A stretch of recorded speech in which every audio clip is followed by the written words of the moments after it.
They have these parts that you need to be able to put your fingers in and move stuff around. Actually, if you've ever seen a mill running, it's pretty scary looking. There are these things that flying back and forth, and the idea that people will stick their fingers in and pull them out. You need small, quick hands.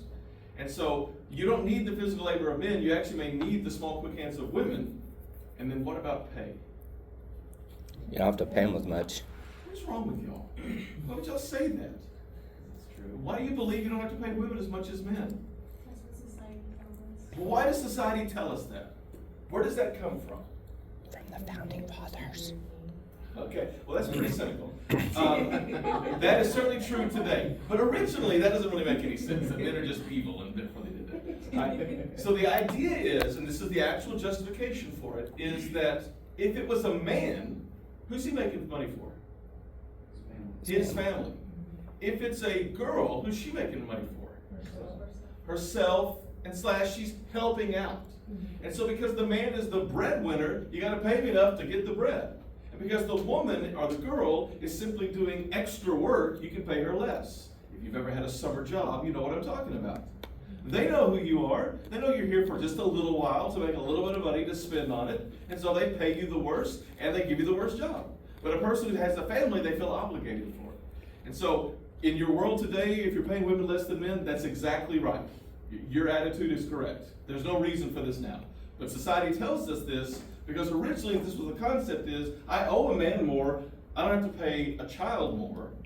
Okay? And I don't really need boys here. Now, children will work, male children will work in factories as well. But often, when they're physically capable, when they're stronger, when they're in their late teens, having them work at a machine is not the most efficient job for them either. You can find different work for them. So when you'll see like photographs of around 1900, you'll often see little boys, and I mean little boys, 5, 6, 7-year-olds, who are standing on a box because they can't actually see in the machine, but they're leaning into the machine. So this is the idea that you're going to do more with this.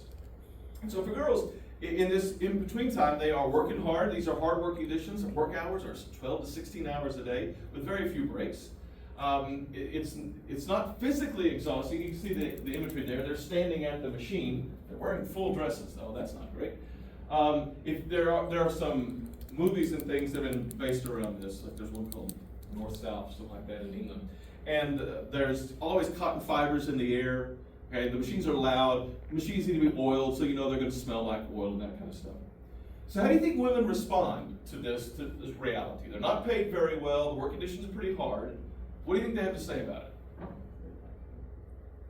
What do they like? What part do they like? The part that they're doing a job that The independence. men would do.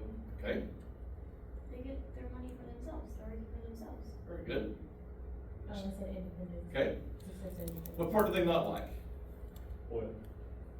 They don't like the other parts of it. So what they say is, man, this job is hard. I'm working so hard, all these things, all these criticisms of it, and then they say, comma, but I'm so grateful that I have a job. That I'm able to make money, I'm able to save up money for my family, I'm able to send money home to mom and dad. And that's the concept here. So who has the power in this relationship? The employer or the employee? The employer. The employer. Because there are more workers than there are jobs. We're just now getting started building factories. So if I own a factory and you all work for me, and you come and complain to me about the hard working conditions or the long hours or the low pay, I'm going to say, oh, I'm sorry to hear that, you're fired. Because there's 100 people outside the store who want your job. And if the machine rips off your arm and there's no Aflac, I'm going to say, I'm sorry, get out. You're bleeding all over the cloth. Somebody else take your place. So in this early stage, workers don't really have any power because there are more workers than there are jobs.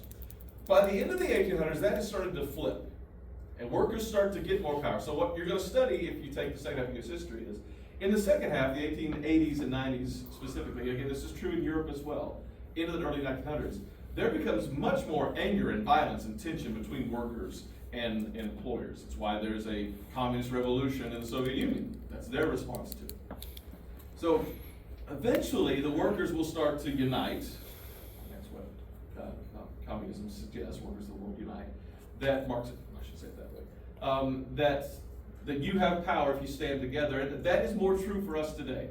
So if people went on strike in a job everybody knows that we need to have, they could do that. But other jobs where nobody really cares, then maybe it wouldn't be powerful. So at this time, workers don't have much power, but again, what they are is very grateful, which makes it easier to take advantage of. So they're not confused by this.